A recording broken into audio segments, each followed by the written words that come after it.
Hello, everyone. Thank you for joining us here on Press TV World News. An anti-police brutality protests rage across the United States.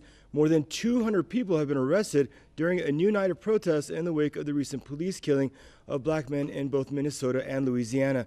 Now, despite most of the protests over the weekend being peaceful, a full-scale riot broke out in St. Paul, Minnesota, resulting in 102 arrests. Protesters blocked a freeway and pelted police with rocks, bottles, and even Molotov cocktails, injuring 21 officers. Meanwhile, in Baton Rouge, Louisiana, that's where Alton Sterling was killed. More than 100 protesters were arrested there. The Black Lives Matter movement has taken to the streets across major cities to protest racial profiling by American authorities. Police in the United States killed over 1,150 people in 2015. Largest police departments also disproportionately killed more than 300 African Americans.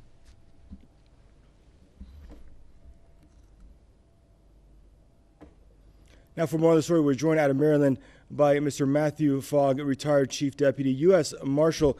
Now, Marshal Fogg, I mean, it seems the frustrations are now escalating in the U.S. with what many people in the black community see as nothing being done to properly address this problem of police violence against African American.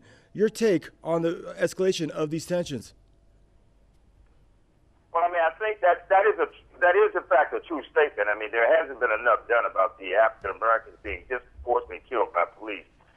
But at the same time, we're not condoning violence.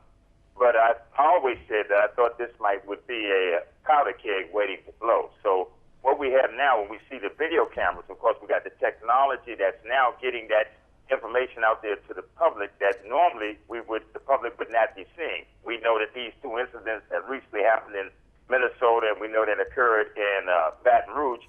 We know that with nothing that had been said had they not been on video. So we know this has been a trend. I've been in law enforcement for 32 years. I've seen it with my own eyes. I've seen how officers treat the people in the public. Oftentimes, I've seen the racial bias, and nothing was done about it.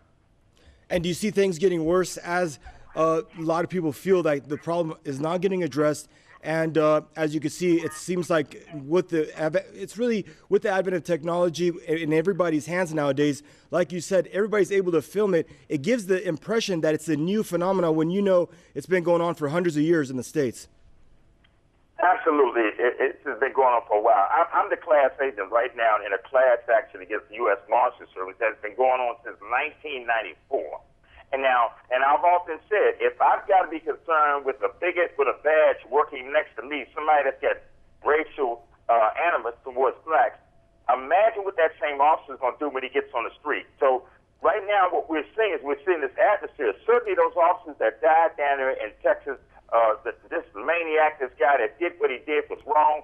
But it's the same. As a matter of fact, I say it's even worse when cops do it because we pay them. They are professionals. They're supposed to know how to carry themselves, and they're trained to operate correctly. So when people see videos like these cops shooting this guy in the chest or see the guy dying and right next to his girlfriend, the cops are just continuing holding a gun on him instead of trying to render first aid and all the other things, people are beginning to see that these people are being treated like animals. We look at Eric Gardner. We look at some of the young kid that was shot in Ohio.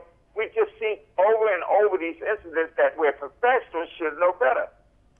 And you know, Mr. Fogg, we saw President Obama take the podium there in Poland, in Warsaw, in a summit, and he said that he was telling the international community that people in the U.S. are not as divided as a lot of people may think from watching the news. That's a comment that a lot of people have been critical of, saying, in fact, the U.S. has not been this polarized in decades over police violence. Your thoughts on that? I still think America's been polarized for decades. I just think they've been able to close it, keep it undercover because of the fact you did not have the videos, you didn't have the cameras, people couldn't actually see it with their own eyes.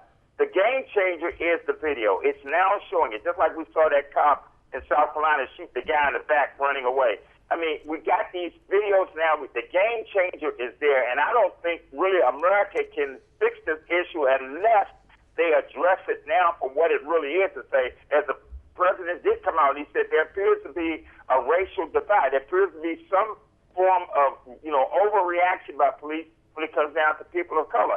That's real. So, again, it's coming now full circle, and America has to address it because the citizens are beginning to address it, sort of like the same way they did in the civil rights movement. And indeed, the citizens are beginning to address it, and some, unfortunately, with violence. Thank you, Mr. Matthew Fogg, retired Chief Deputy of the U.S. Marshals, joining us out of Maryland.